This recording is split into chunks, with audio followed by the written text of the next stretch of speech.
The Panzerkampfwagen II, or Panzer II as it was more commonly known, was originally introduced to German military service in 1936 as a stopgap tank which could be used whilst more advanced and powerful designs were being developed. It saw service on both the Western and Eastern fronts, whilst also being used in North Africa. It was ultimately removed from active frontline duties by 1942, however, with the introduction of bigger and better tanks. Those that did remain in service were used in support or training roles.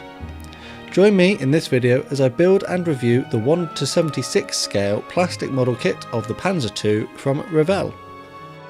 Hi, I'm Matt and you're watching Model Minutes. Before I start the video, as always, please remember that adult supervision may be required due to the use of sharp tools and toxic paints and chemicals. Revell recommends this kit to those aged 10 years and older. If you'd like to see a detailed review of the contents of this kit, including the sprues and decals, take a look at the unboxing video I made on this subject, which you can find on my channel. For this video, I'm going to be focusing on the build of the model and reviewing the overall quality of the kit. So let's get started. The first thing I did was to give the sprues a good wash in warm soapy water. This will help remove any oil, grease or dirt left over from the moulding process and give a good clean surface for paints and cement to stick to. With that done, I left the sprues to air dry. I had a little bit of time whilst I waited for them to become completely dry, so I decided to go through the instructions and write down the paint colours I was going to use.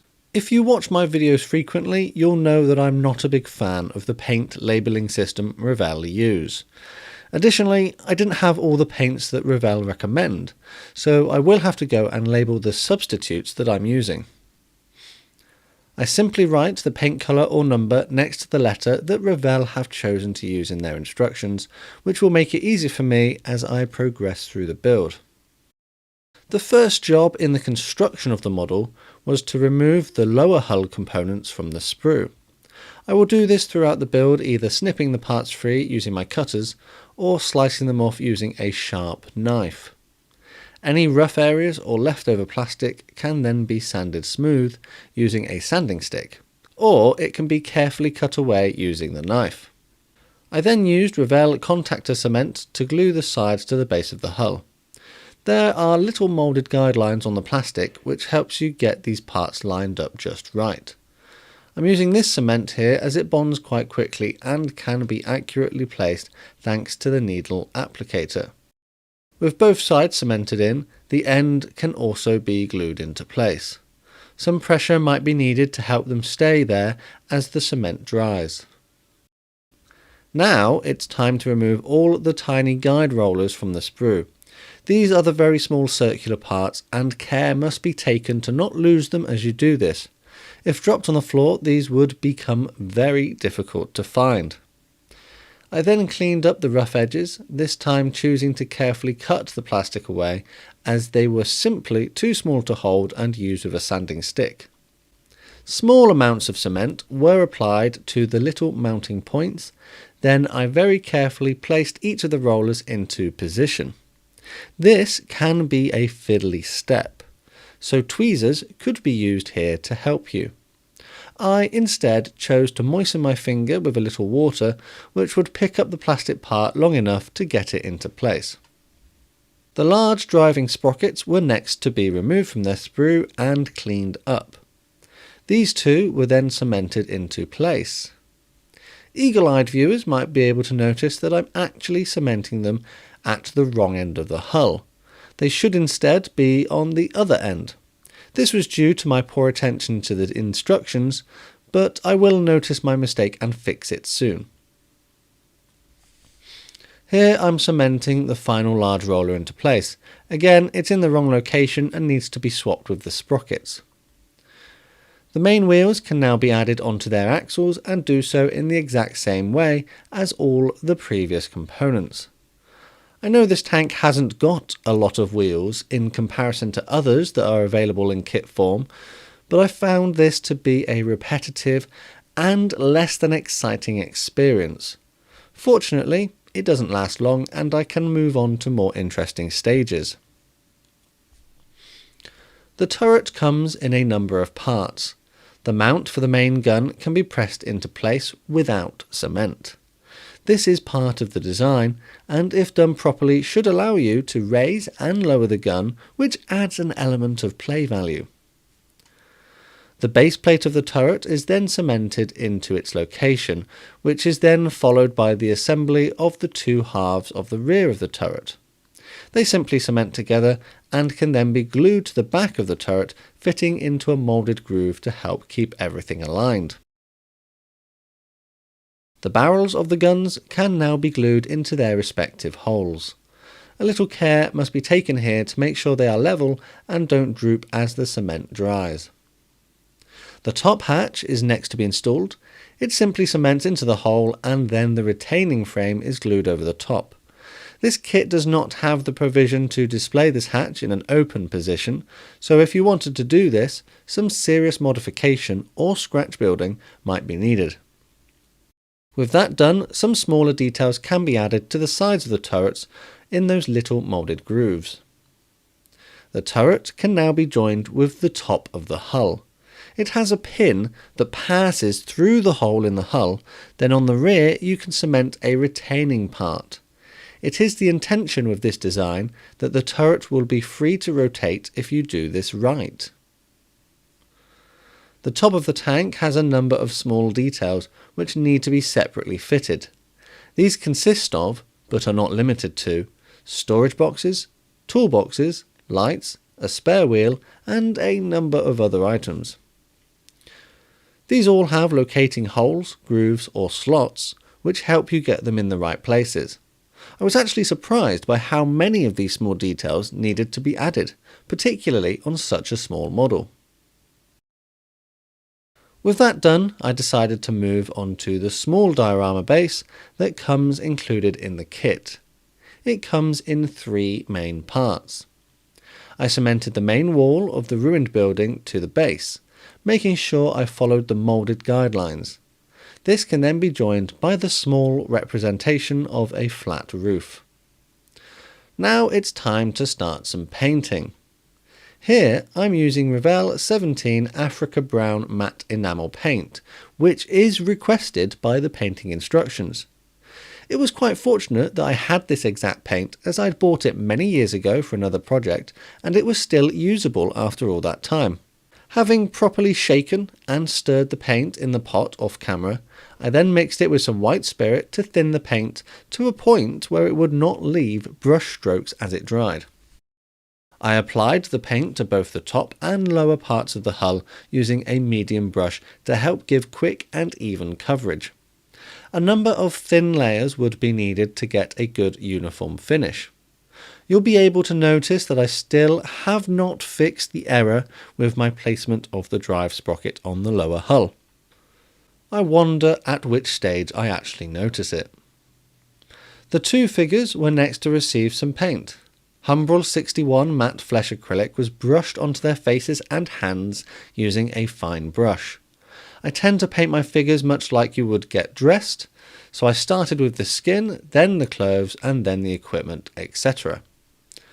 Revell Ochre Brown No. 88 matte acrylic paint was then thinned with Tamiya acrylic thinners X20A and applied to the uniforms of the figures, taking care to avoid the previously painted hands and faces.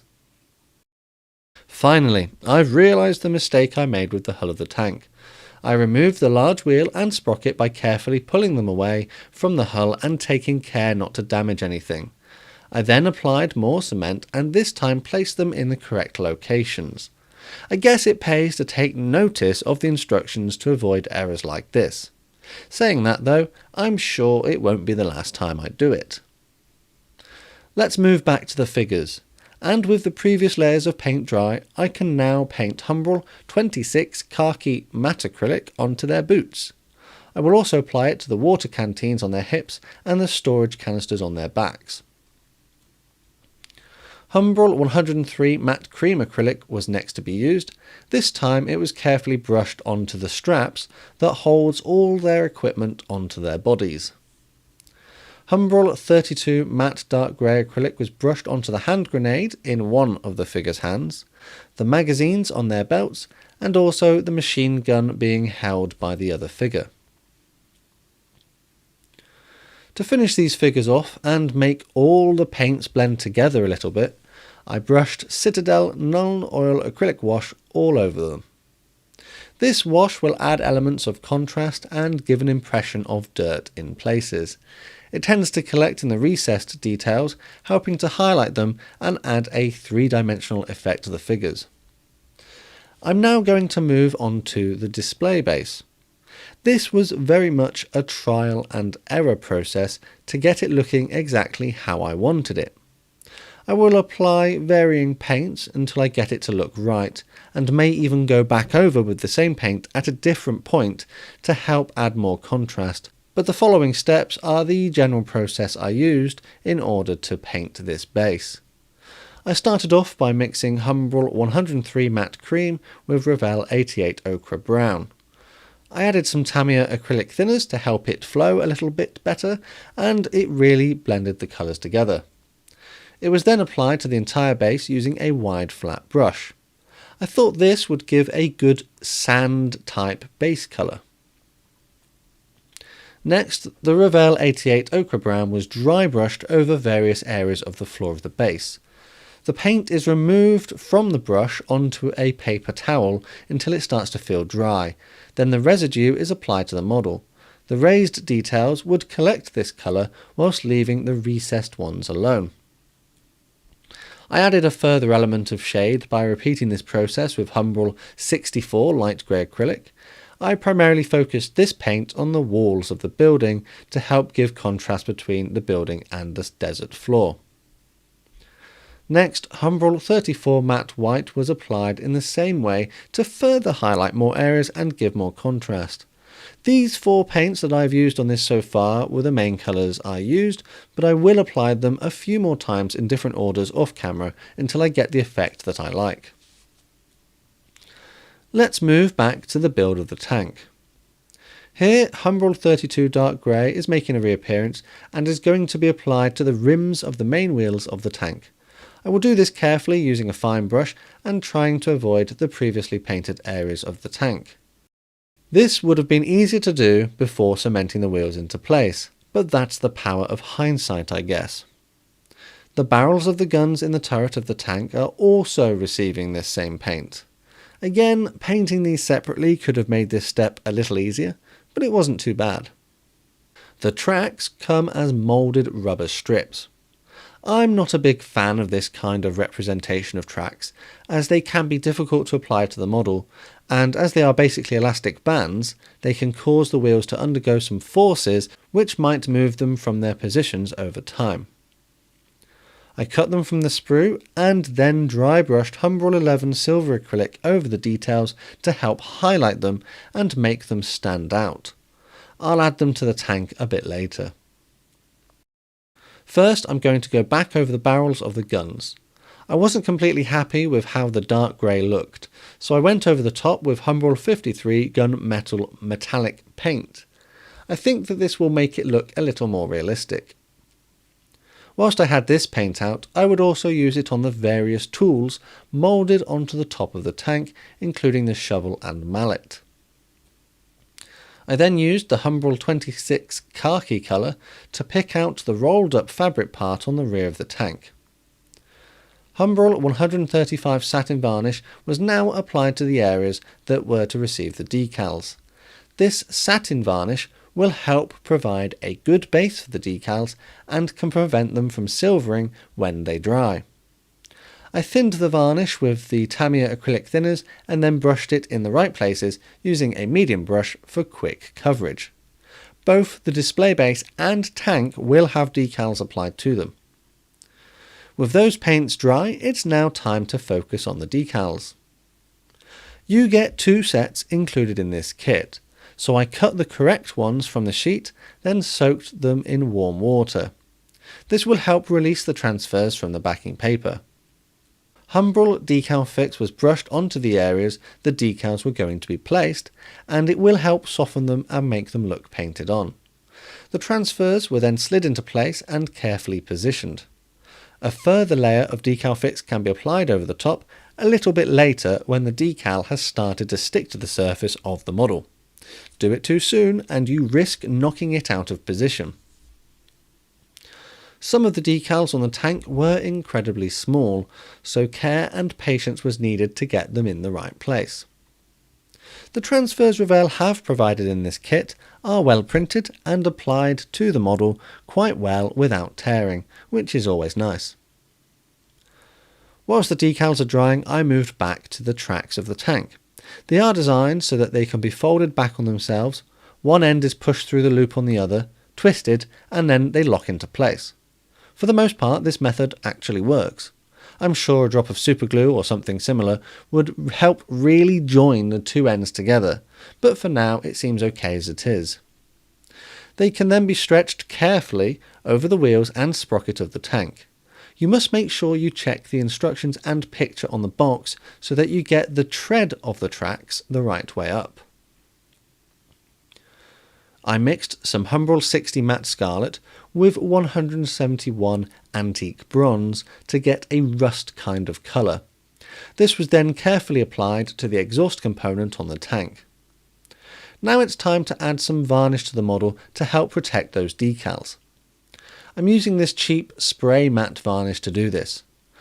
I will spray in a side-to-side motion from quite a distance away using a few very thin coats, as I've had previous experience of this paint reacting and causing blistering on other models before. Hopefully it won't do it this time. As a safety point, make sure you use the correct protective equipment and environment when you do this. I do my spray painting outside to protect my lungs. Fortunately, the paint did not react this time, and now I have a model which has a uniform matte finish. It is now time to apply more Citadel Nuln oil to both the hull and top of the tank, and also the display base. The previously applied matte spray varnish will act to protect all the previous layers of paint and the decals in the next couple of steps. Acrylic thinner was soaked into some cotton buds, and then the excess wash was removed from the surface of the model. This made the recessed areas have a resemblance of contrast and elements of dirt and grime. I repeated this process on the display base, and it was my intention that this wash would give an impression of a battlefield in the sand through the representation of scorch marks, oil, smoke and other such stains. I further enhanced the display base by adding some more small details. Having taken a trip into the garden, I found some small gravel and twigs. I brushed white PVA glue onto various areas of the base and would apply these items in positions that I thought looked good. The PVA would dry clear and would not be seen. The sticks were cut and snapped into smaller pieces, and then placed in locations to look as though they had been blown there in explosions. I applied a sprinkling of green static grass up against the walls in a few small locations to give the impression of vegetation that might have been growing there. Small rocks and gravel that was of a suitable colour was glued into various places, particularly around the crater and fallen walls. To finish off, I glued this very fine bark that I found onto the roof and floor to give a representation of damaged building materials. I'm not sure how typical it would have been for that time period or region, but as far as I'm concerned, I think it looks quite good. Humbrol 11 Silver was dry brushed over the hull and top of the tank to help bring out some of the raised details and give a slightly worn look, as though a hint of the bare metal underneath was visible. I had to remove the tracks in order to do this, so once the paint was dry they were placed back into position. With that done, the top of the tank and hull can finally be cemented together. I used a small drop of superglue on the feet of the soldiers and then placed them into the positions I had chosen on the display base. The glue bonds quite quickly, but I did find I had to hold them in place until it had set, just to make sure they didn't fall over. I won't glue the tank down, but will simply place it onto the display base. But before this diorama is finished, there is one last step I need to do. Humbrol 33 matte black acrylic paint was thinned and then applied to the entire edge of the base, just to help give it a slightly better look. I took care whilst doing this to make sure I only got it on the vertical edge. And that's as far as I went with my build of the Panzer II in 1/76 scale from Revell. I found this to be quite a fun build. I don't normally build tanks, but this was certainly one of the more enjoyable builds I've done so far. I really like the inclusion of figures and the base, which I think helps makes this so much more value for money, and will also give you some experience of diorama building if you've not really done any before. The decals were well printed and easy to apply, but were quite small, so some care would be needed to get them in the right places. The mould quality of the kit was really quite good, and although I can't speak of the actual accuracy of the model in relation to the real Panzer II, it looks quite convincing to me. You do get two decal schemes included in this kit. The first one would be for a Panzer II of Panzer Regiment 8, 15th Panzer Division in North Africa between 1941 and 1942, which is the one I chose to build in this video. The second version is of an earlier 1941 Panzer II of the 5th Licht Division in a grey paint scheme. There are a couple of areas this kit is let down in. First are those elastic band tracks, as they simply don't look great or sit entirely realistically on the wheels. That being said, they were easy to construct and fit into place. The second area is the instructions. Although they are printed quite well and to a good standard, I'm just not a fan of Revell's paint labelling system, particularly with the use of black and white pictures. I did make a few mistakes on this build which could be put down to the instructions, or my lack of attention to them, but everything has turned out alright in the end. So let's talk about the age of the kit. I'm sure some of you might think that this looks familiar, and you would be right. This kit was originally introduced in 1976 as a new tool in the Matchbox range. It was released a few times in different boxes, with its last appearance as a Matchbox kit in 1992. After this, it was acquired by Revell and was sold in 1997 as a set with some German Army artillery figures. It wasn't until 2008, however, that the particular version I have here was released. At the time this video was made, it would seem that this kit is still in production, or at least is still available, with various retailers having it on sale in the United Kingdom for about £8 or so. As always, if you can get this cheaper, then that would be fantastic, but given that this kit comes with figures and a base, that's not a bad price. Despite the tooling for this model being over 40 years old, and certainly not quite up to the modern standards of any kits released in the last 5 years or so, I think that this is a good quality model with good details and a good build quality, and it's certainly worth adding to your collection or stash if you have an interest in this kind of model. But what do you think of it? Let me know in the comments if you would consider getting one of these for yourself. Also, feel free to tell me what you think of my build, techniques and finished model. Don't forget that you can also leave suggestions for other kits or videos you might like to see too. As always, honourable mention to my patrons over on Patreon. A massive thank you to these guys, whose awesome contributions allow me to continue to produce frequent content through the purchase of consumables and new kits. To find out what pledging means and the perks you get, including early access to videos and other things, take a look at the links in the description. Don't forget that you can connect with me on social media. I'm on Twitter, Instagram, Facebook and even my own Discord server. Oh, and if you made it this far, please leave a like if you enjoyed the video, and if you're new here, please subscribe with notifications on so you never miss a modelling video. All that's left to say is thanks for watching, and I'll see you all on the workbench again next time.